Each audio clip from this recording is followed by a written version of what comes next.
Bismillahirrahmanirrahim. Assalamualaikum warahmatullahi wabarakatuh.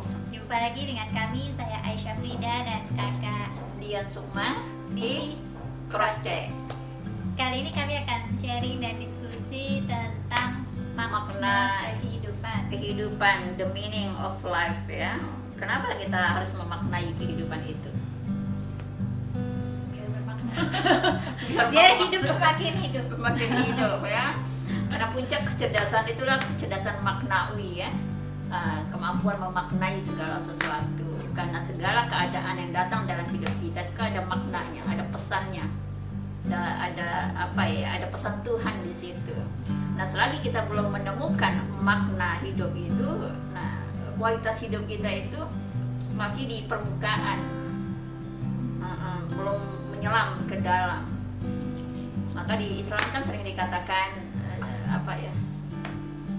hikmahnya, cari hikmahnya kan gitu. Setiap keadaan, ketika kita belum menemukan solusi dari persoalan kita, biasanya kan beban dan terus berkepanjangan. Kita terus fokus mencari solusi, kadang-kadang kita nggak ketemu. Yang perlu kita cari sebenarnya hikmahnya. Nah, ketika hikmahnya kita sudah menemukan, beban penderitaannya berkurang, terangkat. Kita menjadi lebih sabar, lebih menerima keadaan itu. Karena hikmahnya kita sudah dapat. Maka secara otomatis solusi ini mudah untuk kita peroleh. Nah, yang sebenarnya itu bagaimana Kak? Apakah kita yang memberi makna, menentukan hikmah yang seperti apa? Atau sebenarnya itu sebenar-benarnya makna itu ada dan sebenarnya hikmah itu ada? Makna hakiki itu pasti ada ya. Makna ilahi ya namanya. Tapi kita ini kan pasti memaknai menurut kadar kita. Nah, sehingga dikatakan itu kan kita selalu minta petunjuk. Ya, minta petunjuk gitu kan, sehingga kita dimampukan memaknainya secara benar gitu. Apakah itu bertahap? Maksudnya ada kalanya satu peristiwa muncul, kemudian kita mengambil hikmahnya, kemudian peristiwa sama muncul tapi berbeda. Iya, betul. Apakah itu proses? Proses. Seperti langit itu kan ada lapisannya, ada 7 lapisan langit, 7 lapisan bumi, 7 lapisan tubuh kita, 7 lapisan cakra. Begitu juga makna itu kan. Ada makna yang bersifat eksternal, ada makna yang bersifat esensial gitu. Tapi di level manapun makna itu kita tangkap, dia mengangkat beban kita gitu. Mengangkat beban kita, lebih dalam lagi kita maknai, mengangkat lagi beban kita, mengangkat sehingga hati sampailah makna tertinggi itu, hati kita ridho dengan keadaan itu gitu. Ridho, terurai, itulah masuk dalam kondisi zero ya. Adakah kemungkinan dari langkah pertama, lapisan pertama langsung ke lapisan? Itu namanya excellent ya, akselerasi. Bisa. Okay. Tapi pasti ada guncangannya dulu pastinya. Pasti itu. Atau ujiannya sangat-sangat benturan gitu ya? Dulu. Jadi kadang-kadang kan ya Allah, kok nggak habis sih ini gitu. Kok nggak habis sih gitu kan. Kok nggak keluar sih situasi ini, kok sepertinya kita sudah menemukan makna gitu kan. Nah, ternyata ada tipe yang ibaratnya brok langsung begitu gitu. Sampai ke level terdalamnya. Karena dia tidak sadarkah? Karena bawaan dia yang memang di spiritual line. Beda makna yang akan diperoleh, proses dan tahapannya ketika yang berada di material line. Nah, kadang-kadang yang di spiritual line kok lebih apes dibanding yang material line. Kok bebannya lebih berat dia, masalahnya lebih parah dia gitu kan. Yang dibanding ya karena bobot energinya. Mungkin tidak mungkin ujian itu datang melebihi kadar kita kan. Ya kadar energi kita itu sendiri. Artinya memang sudah sesuai. Cuma kadang-kadang kitanya nggak menyadari bahwa takaran kita seperti itu. Sehingga terlihat sangat berat. Iya. Tiba-tiba seperti itu ya kayak. Selasa berat apapun selagi kamu bukan bunuh diri masih sudah mampu kamu. Artinya yang upaya yang awal yang sebaiknya kita lakukan itu tadi meminta petunjuk. Minta petunjuk. Kalau saya pasti menempuh jalur spiritual, minta petunjuk, zikir, sholat, itu mau berdialog ya, ada inner dialog saya dengan Tuhan gitu. Ya Allah, ya Allah, ya Allah. Ya kita punya momen pribadi kan di dalam itu gitu loh.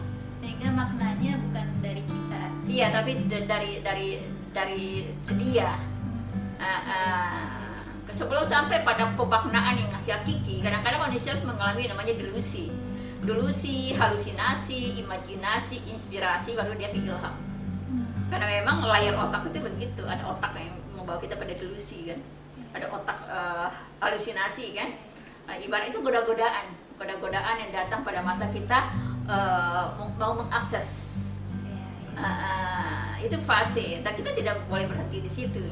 Menjadi error karena kita berhenti pada delbi dan halu itu. Bahkan pada imajinasi pun kita nggak boleh berhenti. Pada inspirasi pun kita tidak boleh berhenti karena masih main-main gitu ya. Tapi kita harus pada ilham, sehingga kita terilhami dari waktu ke waktu di setiap momen kita gitu. Nah, ada kalanya kita juga memaknai segala sesuatu itu dengan bercermin pada pengalaman orang lain. Nah, itu seperti apa? Ada pengalaman yang serupa, kemudian entah kita memang belajar dengan beliau atau mungkin memang hanya sekedar mengagumi, tapi kemudian kita terapkan di dalam. Pengalaman manusia itu serupa semuanya. Nah, itu seperti apa? Pengalaman cara seperti dicintai, dibenci, dimaki, semua pengalaman manusia itu pasti manusia lain mengalaminya. Jadi kadang-kadang kita nggak perlu membesarkan persoalan kita kan, karena pasti orang mengalami juga, tapi kadarnya yang berbeda.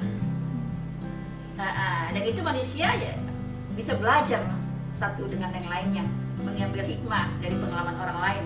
Nah, ketika kita mengalami itu, jangan terlalu dalam sebenarnya mengambil hikmah, konsentrasi betul pada pengalaman orang lain, nanti terkopi dan kita mengalami itu lebih cepat.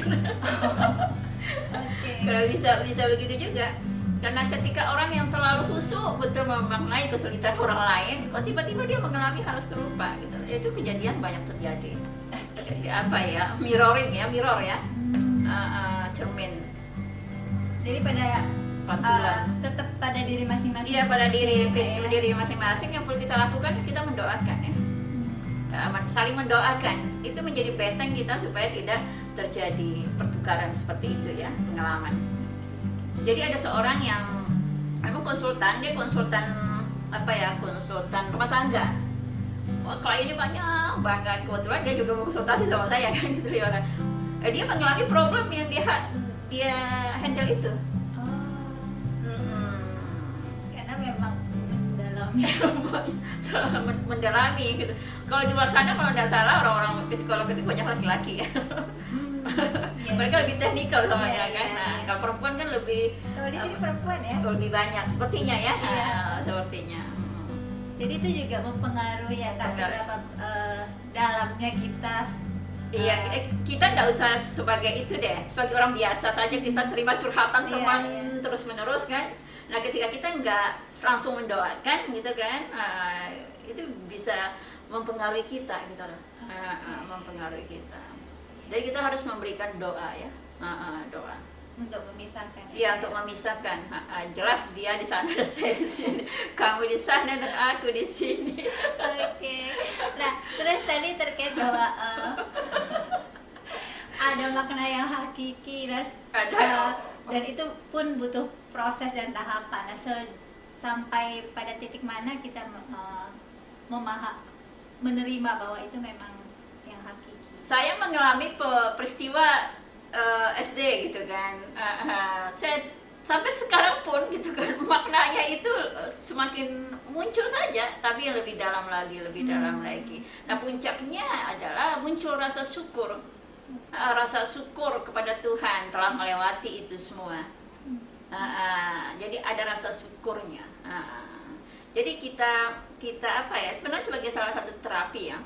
Terapi kadang-kadang kan kita terapinya begini, kita lupakan aja yang sudah terjadi.